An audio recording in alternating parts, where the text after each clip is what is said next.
আমাদের AFC cup জেতার খুব দরকার। আমাদের বেঙ্গল চ্যাম্পিয়ন হয়েছে, দুটো কাপ জিতেছে বেঙ্গলে। তো আমরা ফিল করি কি এএফসি কাপ আমাদেরই আছে। আমরা ওই জন্য যা দরকার আছে টিমে, কোচ যা বলবে, শশীদা যা বলবেন, শশীদা আমাদের মেন্টর আছে।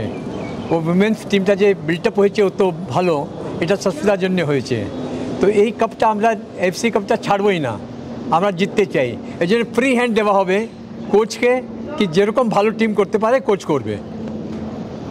অবশ্যই যেটা আপনি বললেন যে একটা টিম, যে মানে যেটা রূপকদা খুব ভালোভাবে ব্যাখ্যা করলো যে ইটস অ্যাবাউট দ্য টিম, যে নট ইন্ডিভিজুয়াল ব্রিলিয়েন্স। কেননা সেই দিক থেকে দেখতে গেলে যেভাবে অ্যান্টনি অ্যান্ড্রুজকে যেভাবে আপনারা নিয়ে এসেছিলেন গত এই মরশুমের শুরুতে কোচ করে, এবং দ্য ওয়ে দ্য টিম শেপটা, মানে যে আধিপত্য নিয়ে খেলেছে আইডব্লিউএলে, তো ওভারঅল কি ভিশন এই মেয়েদের দলটাকে নিয়ে কি ভিশন? অবভিয়াসলি এএফসি কাপ যেটা বললেন, কিন্তু ওভারঅল দেখুন স্বার্থে কি ভিশন? আমাদের এই মেয়েরা যে কালকে কন্যাশ্রী জিতেছে, এটা আমাদের সেকেন্ড টিম বলবো, আমি থার্ড টিম বলবো।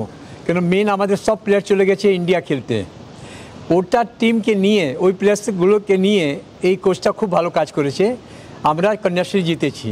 কন্যাশ্রী কাপ খালি কাপ জিতা নেই, কন্যাশ্রী কাপ আমাদের জন্য একটা প্রেস্টিজ। কন্যাশ্রী আমাদের চিফ মিনিস্টারের একটা স্কিম, ওই স্কিমটা আমরা প্রমোট করতে চাইছি কি এই কাপটা আমরা জিতলাম। এই টিম যে আছে আমাদের ভবিষ্যতে একটা রেডি করেছে। আমরা মেন টিমটা অত ভালো করিনি 2 বছর। এই টিমটা আমরা চাই কি 1 বছর, 2 বছর, 3 বছর, 4 বছর কন্টিনিউয়াস চ্যাম্পিয়নশিপ জিতবে। এরকমই আমরা টিমকে রেডি করছি। আমাদের কোচ ভালো পেয়েছি, সাপোর্টিং স্টাফ ভালো আছে, এটা আমরা খুব খুশি আছি। এনাকে কত সাপোর্ট করতে পারি, as a club president will give full support to the team, to coaching staff, to supporting staff. That team should bring laurels to East Bengal, not this year. Like men's team, earlier days we used to win all the cup. The same way we want the women's team to win all the cups and continuously for us.